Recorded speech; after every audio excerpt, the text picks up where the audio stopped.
Hey fam, I want you to like, share, and subscribe to our YouTube channel, youtube.com/Roland S. Martin. And don't forget to turn on your notifications. All right, folks, in November, by 65%, voters in Florida said, give the folks who are formerly incarcerated the right to vote.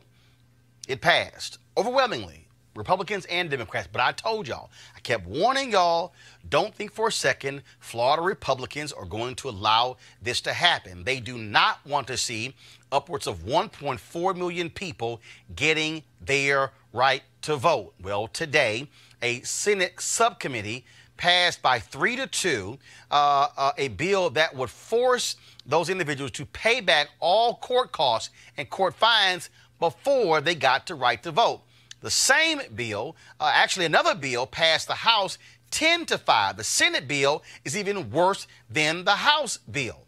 This is a video put out by the group that actually fought the effort to get Florida folks their right to vote back. This is what they released today on social media.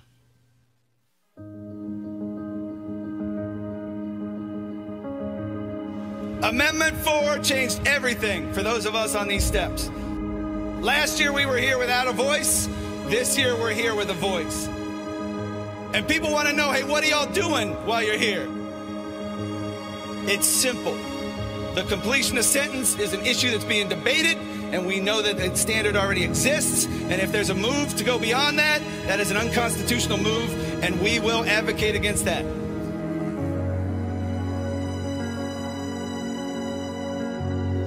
We don't just say we want more, we say we demand more. We have a vote, and that vote is our voice. Last year and many years before that, we went to individuals and said, your voice is my vote, because I can't vote. Today we say our vote is our voice. As we go into our meetings today, as we see our elected officials, we're going to remind them not just why we're fighting, but who we're fighting for our families, for our children, for our communities. And we're going to remind them that they should be fighting for them too. As we go and meet with them, we will tell them that failure to eliminate the barriers that limit us impact the communities they serve. And if they fail to represent the communities they serve, we will find someone else who will. Well, folks, that's actually what's going to happen. Andrew Gillum, of course, who lost his bid for governor of Florida, this is what he had to say today in a statement that was released. The legislation advanced today in committee in the Florida Senate puts a price on restoring the right to vote. It is unconstitutional and it is wrong. Last year, Floridians overwhelmingly passed the largest expansion of the right to vote since the Voting Rights Act.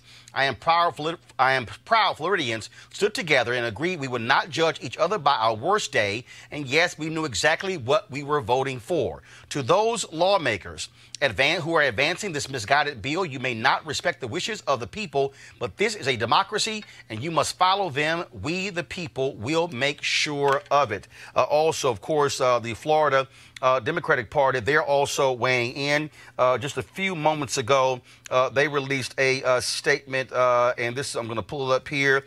It says, today, Florida Democratic Party Chair Terry Rizzo released this statement. Today, Republicans in the state Senate voted to overturn the will of the people and violate the constitutional rights of returning citizens. This bill is an unconstitutional poll tax that recalls the darkest moments of our state's history.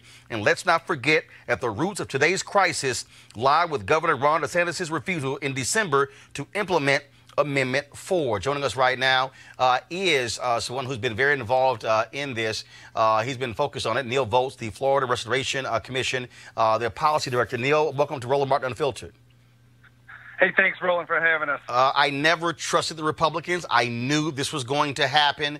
And so what you have, so explain exactly so what happened in the Senate, because I was texting Sheena and Desmond earlier, and they say that the Senate bill is worse than the House bill.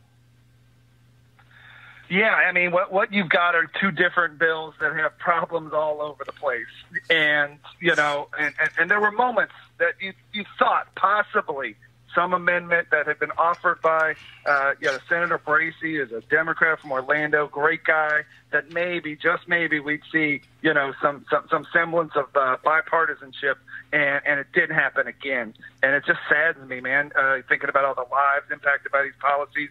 and the fact that we just can't move forward in a way that the people spoke in November, which was based around unity and the restoration and second chances and something that we all could get behind. And now it's turning into this partisan food fight.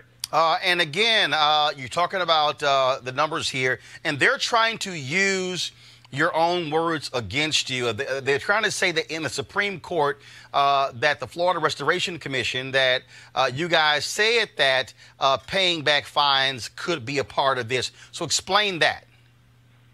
Yeah, I mean, what they're basically doing is playing word games, Roland. It was very clear before the court that the general counsel was talking about a sentence given by a judge, right? And the judge, it guides these processes, right? We all know that in Florida, you can get all kinds of fines. You can get court costs that the judge didn't even give you.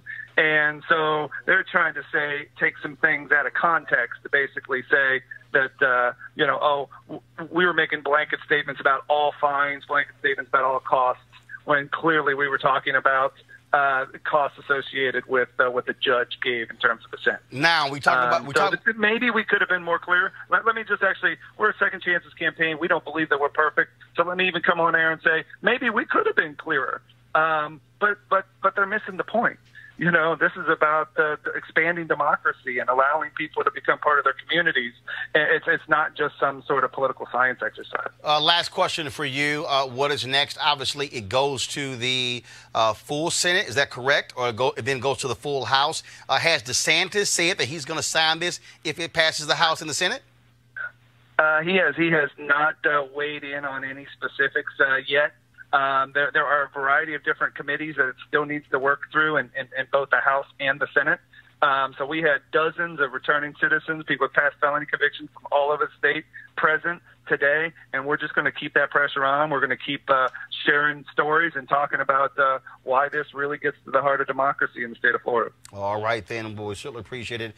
Neil Votes, thanks a lot. I want to right now introduce my panel. Thanks. Thank you, Robert Patillo. Of course, he's a civil rights attorney. Also, we have, of course, Dr. Julian Malveaux, economist, president emerita at Bennett College. Michael Brown, former vice chair, DNC. Robert, I'll start with you. Again, Republicans were not going to just stand pat and see 1.4 million people added to the voter registration rolls, knowing full well that could imperil their supermajority in the legislature and also impact 2020 and Donald Trump.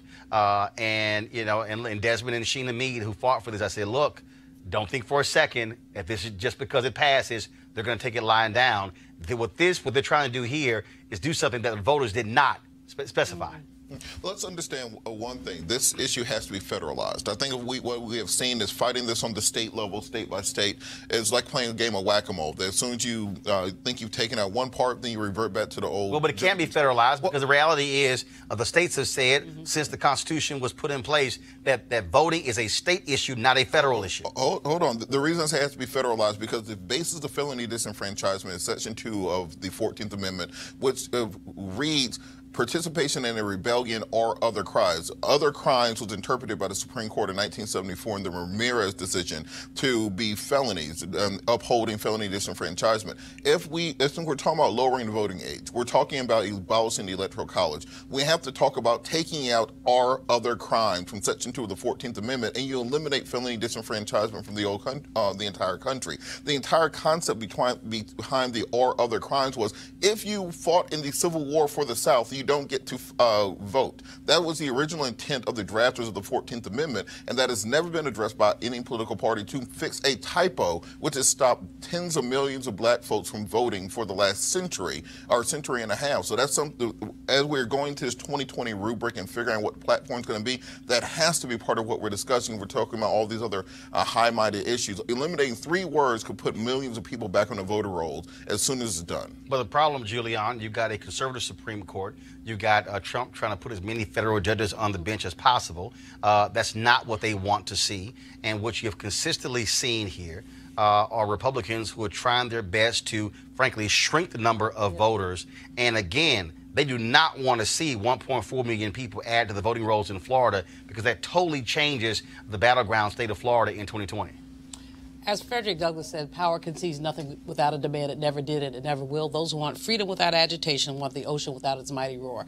What the Sheena and her husband did is they changed basically the equation. What the Florida Republicans are doing is trying to take about power concedes nothing without a demand. What needs to happen, I think the federalizing issue could be an issue, but I think we have to look at the state of Florida, a swing state, a state that we will see all kind of chicanery with voting. We have to look at this, and we have to really look at basically the pushback. You were right when you basically said, y'all don't get too complacent, because everybody was celebrating, clapping. Right. We got 1.4 million more people. Well, these 1.4 million are going to be basically sliced and diced with this legislature, and this has to be, fought. Michael, what's even more shameful, this was a change to the state constitution.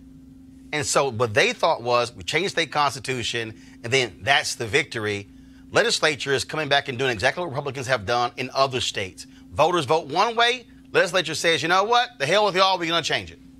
I remember that episode, Roland, when you and I talked about that it wasn't going to be this easy. It was great that it passed on the referendum. But this is still, yes, clearly there's a legal argument. Obviously, you got to follow the Constitution. I get it. But it's also political messaging. And there's still more white returning citizens in Florida than there are black. Right. But it's making it seem like this is a black thing. And whenever you got to make it seem like a black thing, folks in the Panhandle. Oh, yeah. So it's a whole, Florida's not just South Beach, Miami. It's a whole another rural part of the state. So you see all these black folks, these are the folks who are going to be voting.